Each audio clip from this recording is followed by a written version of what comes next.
Radhe Radhe everyone. आप सभी को कार्तिक स्नान का उद्यापन कैसे करना होता है। जैसे 5 दिन भी हमने स्नान किया है उसका भी उद्यापन कैसे करते हैं, पूरे महीने भी हमने कार्तिक स्नान किया है उसका भी उद्यापन कैसे करते हैं आज हम जानेंगे। जैसे हमने 5 दिन भी स्नान किया है और जब पूरे महीने स्नान किया है तो हमने उसका भी उद्यापन करना होता है। और जैसे पंचभिक्षु बोलना होता है उसे 5 दिन के स्नान को हमने 5 दिन भी स्नान किया होता है तो उसका भी उद्यापन करना होता है। जैसे जोड़े से ही खिलाया जाता है, 5 दिन नहाओ या पूरा कार्तिक स्नान करो।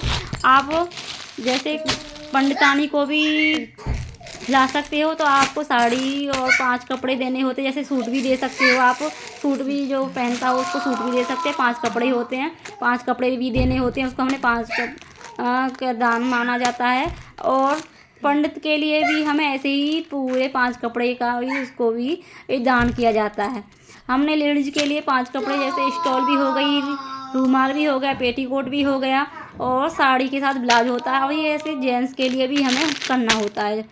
आप इसमें पैंट शर्ट भी होते हैं और पैंट शर्ट जैसे कोई पैंट शर्ट पहनता है या कुर्ता पजामा पहनता है, आपको श्रद्धा के ऊपर जैसे आपको किसी को जानते हो कुर्ता पजामा पहनता है वो कुर्ता पजामा भी दे सकते हैं उसको। और ये 5 कपड़े होते हैं उसके लिए, जेंट्स के लिए। और गर्म कपड़ा भी होता है तो आप स्वेटर वगैरह भी दे सकते हो। आप आपकी श्रद्धा के ऊपर है, मैं सॉक्स भी दे सकते हो, आपकी श्रद्धा जैसे हो ऐसे ही कर सकते हो। और 5 बर्तन भी देने होते हैं हमें उद्यापन में। 5 बर्तन में देना होता है क्योंकि किसी आप चाहे थाल लगा के भी पंडित को दे के आ सकते हैं मंदिर में। वहाँ पे जैसे कोई नई व्यवस्था बनती है, नहीं होता है आसपास में और नहीं हो पाता तो हम मंदिर में ही जाके दे सकते हैं पंडित को थाल निकाल के जैसे मन से के दे सकते हैं। और आप चाहें तो आपके पास है जैसे आपको 3 तरह से उद्यापन होता है हम जानेंगे। जैसे जेठ जेठानी को भी खिला सकते हैं, सास को भी खिला सकते हैं, सास ससुर को भी खिला सकते हैं और पंडितानी को भी खिला सकते हैं। आपको जैसे मिल जाए, जैसे पंडित मिल जाए तो और तो जैसे कोई ज़रूरतमंद वाला भी हो तो हम उसको भी दे सकते हैं। हम उसको ज़रूरतमंद को भी दे देंगे तो जैसे आपको वो दक्षिणा भी देनी होती है, आपके जिस भाई हो सके उसके हिसाब से दे सकते हो और दोनों को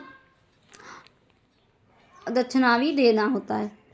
और उसके बाद भी हमें चावल का दान जरूर करना होता है क्योंकि लोटे में हमें चावल का स्नान लोटे में भर के चावल देने होते हैं क्योंकि हमने लोटे से पूरे महीने हमने जल दिया है, इसलिए हमें चावल भर के लोटे में देना होता है।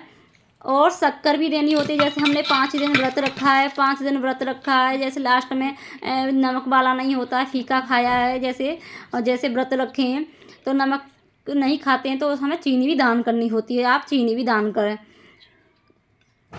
और जैसे आप ज़रूरतमंद को दें तो आप ज़रूरतमंद को भी दे सकते हैं, पंडित पंडितानी को भी दे सकते हैं ये सारा सामान।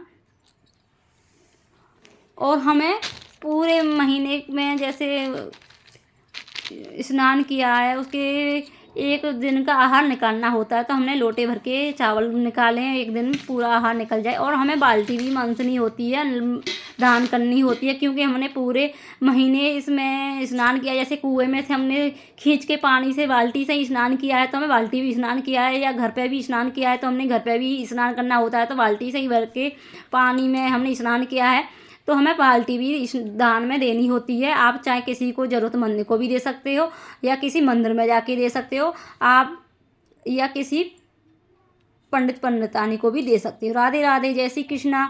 आपको सभी को मेरी वीडियो कैसे लगी।